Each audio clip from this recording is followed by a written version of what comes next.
Okay, so we're going to start by looking at the payroll sheet. So you have two sheets.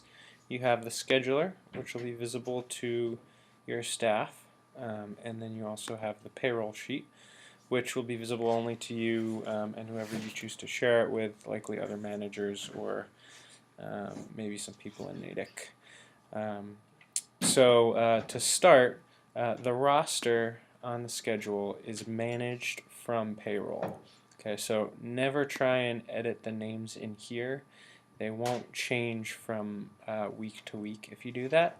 However, if you go into payroll and you change manager to Mark, and we add Travis and Thea and Dan and Andrew and Joe and Brett. And you go back to the scheduler. Sometimes it takes a little time. You can see they start populating here automatically. The update isn't necessarily immediate, but it's usually within a minute. So the names will show up in here. Okay. These names are linked through this page down here called the roster page. Again, you don't want to edit anything in this page. This is a page that we'll come back to for fixing some kinks in the future when you have a glitch here and there in the system. But for now, this page is something that we really don't touch and in general should be hidden. So I'm going to click hide. Just to make sure, since the schedule is visible to your staff, that they don't actually go in there and mess something up accidentally. So now if I look, all those names have updated. It's been about a minute. It can take about that long sometimes. So we've edited those names and they've affected the schedule. The next thing we want to do in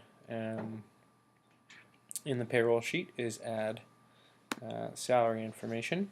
So if I put in $30,000 for Mark and $25,000 for Travis and $24,500 for Thea, and then Dan, Andrew, Joe, and Brett all work on an hourly basis.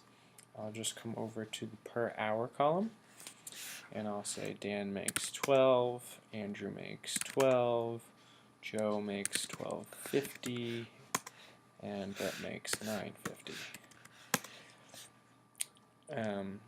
These will update things along the way here. So you can edit these per hour here, that's fine. If you edit the salary here, it will give you per hour rates and per week rates, which may or may not be useful to you. Once you edit the per hour column, if you try and go back to edit the salary column, it's not going to give you an accurate per hour rate there. So just keep that in mind as you do this. And then these cells here, this pink cell, in general, any pink cell you see is one that you don't want to try and edit. You see this long formula that that sits in that cell. That actually affects almost this whole column. So you don't want to change that. It'll actually mess up all of these cells. So we have the hours worked, which are actually linked and pulled from the scheduler. So you can see under Travis, Natick means that he worked 7.5 hours that day.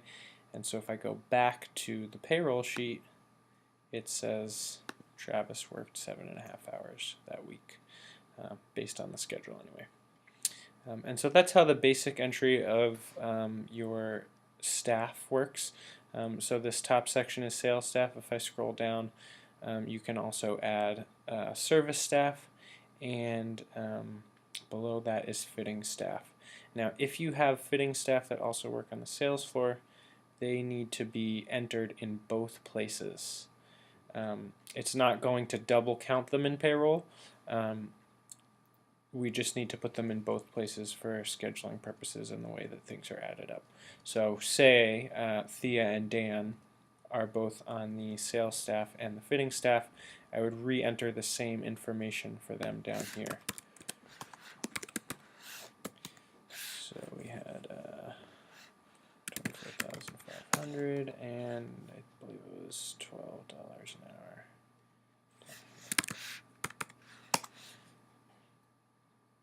Oops, I did that correctly. No, I didn't. This is where we're at $12 an hour under the per hour column.